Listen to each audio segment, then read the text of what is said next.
បងស្ត្រីមានឆ្ងល់ថាហេតុអីបានខ្លួនឯងកំពុងតែកើតមានបញ្ហាមេរោគផ្សិតនេះដែលធ្វើការដោះស្រាយអស់ច្រើនប៉ុន្តែនៅតែអត់បានផលញ៉ាំថ្នាំអស់តែមួយជាតិថ្នាំរើឡើងមកវិញហើយមានបងប្អូនស្ត្រីខ្លះព្យាយាមអនាម័យទ្វេមាសជាមួយនឹងទឹកអនាម័យផងលាងជាមួយនឹងសាប៊ូផងប៉ុន្តែនៅតែអត់បាត់អញ្ចឹងពាក់ព័ន្ធជាមួយនឹងបញ្ហានេះហើយអ្នកគ្រូនឹងមកស្រាវចម្ងល់ជូនបងប្អូនទាំងអស់គ្នានៅក្នុងវីដេអូនេះដើម្បីឲ្យបងប្អូនបានដឹងអញ្ចឹងអ្នកគ្រូបញ្ជាក់ពាក់ព័ន្ធជាមួយនឹងបញ្ហាមេរោគផ្សិតវាមិនមែនជាបញ្ហាមេរោគមួយដែលកើតឡើងដោយសារតែការឆ្លងតាមរយៈការរួមភេទទេវាកើតឡើងដោយសារតែកត្តាខ្លួនយើងផ្ទាល់ពាក់ព័ន្ធជាមួយនឹងការរស់នៅជាប្រចាំថ្ងៃឬក៏ពាក់ព័ន្ធជាមួយនឹងរបបចំណីអាហារមួយចំនួនដែលយើងញ៉ាំអញ្ចឹងមូលហេតុដែលធ្វើឲ្យបងប្អូនកើតមានទៅលើបញ្ហាមេរោគផ្សិតរ៉ាំរ៉ៃចាដោះស្រាយអត់បានផលទី1គឺដោយសារប្រព័ន្ធការពាររាងកាយបងប្អូនចុះខ្សោយមានការបាត់បង់ទៅលើពពួកបាក់តេរីល្អដែលមានឈ្មោះថា Lactobacillus បាក់តេរីល្អនេះគឺសំខាន់មែនទែនក្នុងការជួយទៅលើប្រព័ន្ធការពារទ្វេមាសបងប្អូនចាកុំឲ្យមានការកកើតលើបញ្ហាមេរោគផ្សិតដោយសារពពួកមេរោគផ្សិតនេះគឺវាមាននៅក្នុងទ្វេមាសបងប្អូនតាំងពីដើមហើយវាមាននៅក្នុងរាងកាយយើងតាំងពីដើមមកហើយគ្រាន់តែវាមាននៅក្នុងកម្រិតមួយដែលអត់មានការរំខានប៉ុន្តែបើសិនជាករណីប្រព័ន្ធការពាររាងកាយបងប្អូនខ្សោយ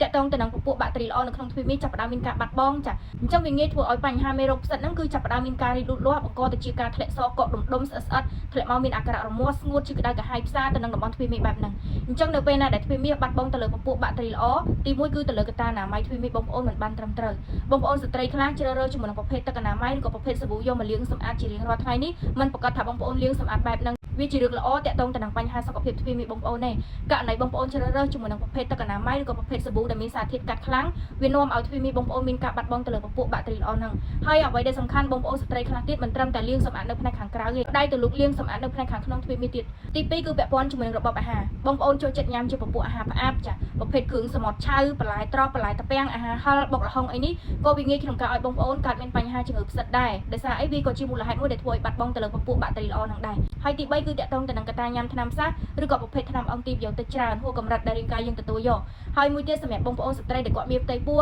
អ្នកដែលគាត់កើតមានបញ្ហាទឹកនោមផ្អែមក៏ធ្វើឲ្យគាត់មានបញ្ហាជំងឺផ្សិតរ៉ាំរ៉ៃដែលធ្វើឲ្យគាត់ពិបាកនៅក្នុងការព្យាបាលជំងឺនឹងអត់ជាដែរ